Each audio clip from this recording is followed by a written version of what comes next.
Hello, my name is Rachel Patnod and I am the Marketing and Transaction Coordinator for the Chris Betts Real Estate team. And I'm very happy to introduce Erica Peterson, who is the CEO of the Boys and Girls Clubs of Story County. So thank you so much for joining me today. Yeah, I'm excited to be here. Thanks for having me. Yeah.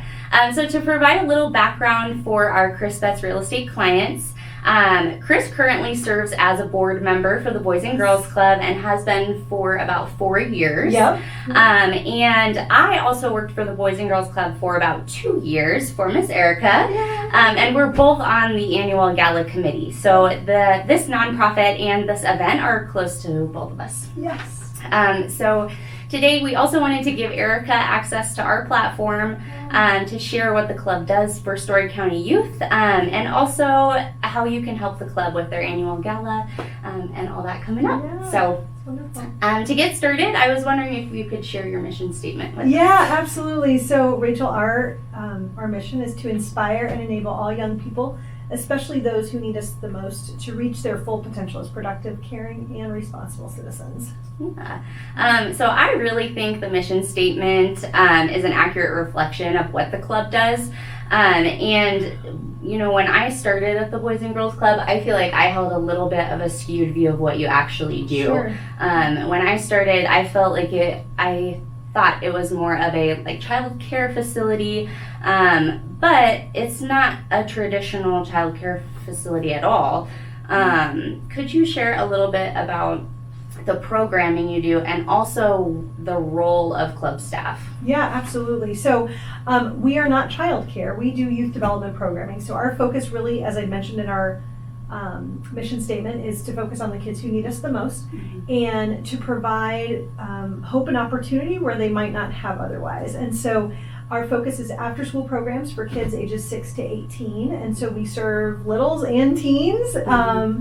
And a lot of our program areas focus on their academic success. We also want to make sure that they're practicing healthy lifestyles and helping to build them as great citizens and great characters. So we have a lot of leadership and service opportunities for the kiddos as well. But after school programming for kids ages 6 to 18 that's our wheelhouse and our niche. So not only does the staff provide great programming and mentorship opportunities, but they also feed Story County youth. So they do a snack and a dinner, if I'm correct, if Yes, that's still how it goes. Yeah, we do a meal and a snack every day. And so unfortunately within Story County, 1 in 6 kids doesn't know where their next meal is going to come from. And so we just want to take hunger out of the equation. We don't want any child to be hungry because we know that if you don't know where that next meal is going to come from, it can really impede your development, not just physically, but also mentally and socially, emotionally. So every day we offer a healthy, balanced meal and snack. And so it's a lunch during the summer when we offer all-day club. And then in after school time, we do supper as well as a snack. So, and our team, as you'd mentioned, they are just fantastic mentors. Their role really is to provide that positive guidance. And so we have staff members that range across the ages. They are all adults. And so starting in college all the way up through professional who have been a part of the club career for quite a long time. They really serve as those extra role models to provide that positive guidance for kids and really encourage them on their paths. And when I worked there, I really know that was something that I noticed right away is club staff really take it upon themselves to mentor the youth in such a positive way. You know, sometimes when children get frustrated, it can be big outbursts of energy and just because they're overwhelmed, and the staff you know, really took the time to talk to them about how they were feeling and maybe how they could show that in a different way next time instead of putting blame on their feelings. So I think that's something really important to the staff. Switching gears a little bit, we all know that 2020 was a very strange year. That's a nice way to put it. Yes. And I'm sure for a nonprofit who relies on the altruism of your community, that's something that was a little scary going into 2020. Could you share maybe one of your bigger challenges of 2020 with us? Yeah. So looking back on the year, I would say there's maybe 2 that really were difficult for us. It was really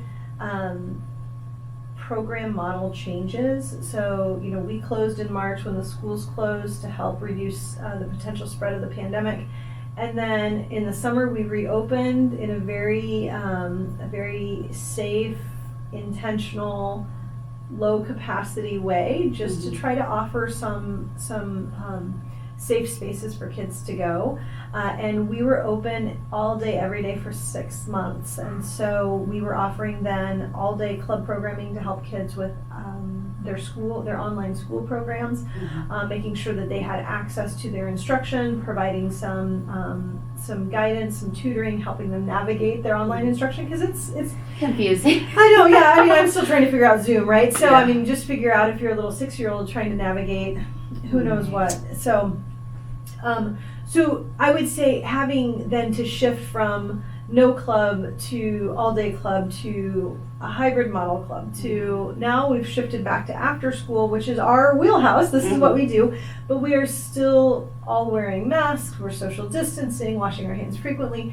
I think that has been the biggest challenge, is just not knowing at what point you'd have to shift again. And so I'm really avoiding using the word pivot, but I just had to say it anyway. So so it's that pivoting that we've all had to do, and then just being able to continue to communicate to everybody what are the safety measures that we have in place to keep both children and our staff safe. So obviously one of the other challenges was funding, right? So we had no idea what was going to be happening with those who support the club on a regular basis. We have a generous group of individuals and corporations, as well as local agencies, who do support the Boys and Girls Club very generously year over year. And so, we had some I would say maybe some uncertain moments throughout the year, and have ended 2020 very well, thanks to everybody's generosity. So, but we are a 501c3. We do take donations. All donations are tax deductible, and the donations go to directly benefit the kids and the programs that we're offering on a day-to-day basis. So we continue to accept those now into 2021, and it will help us to continue to provide that safe after-school environment for our kids. That's true.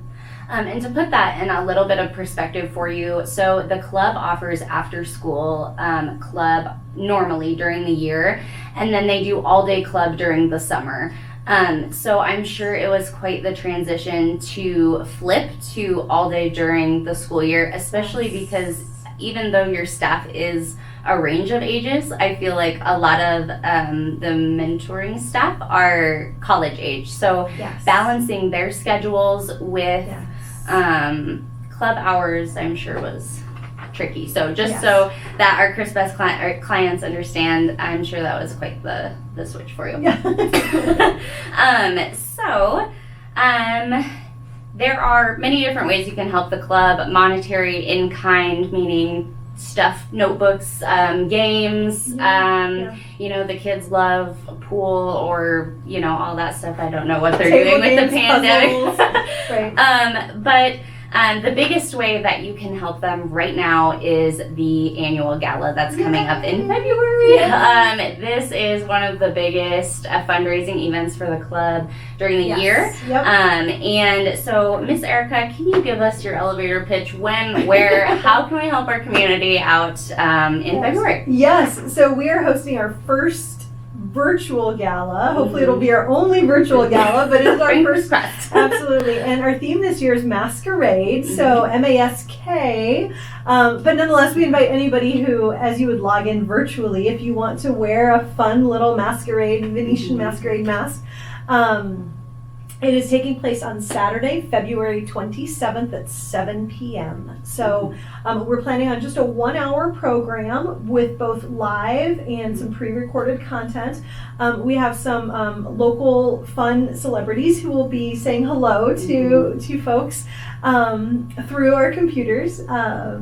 But we have, with that, a silent auction. Well, we have just an online auction. Let's put it's an online auction because it's all silent, right? So, and there will be some, like a live auction portion where it's only available during the event, whereas some of the other auction items will be available ahead of the event. So, but folks can help by, we still have some slots for sponsorships. So if you have a business and you're looking to get your name out there, we're definitely happy to support in that way. So sponsorships for the event, if folks would like to donate meets a really nice basket or event that we could auction off, we still have some slots available for that.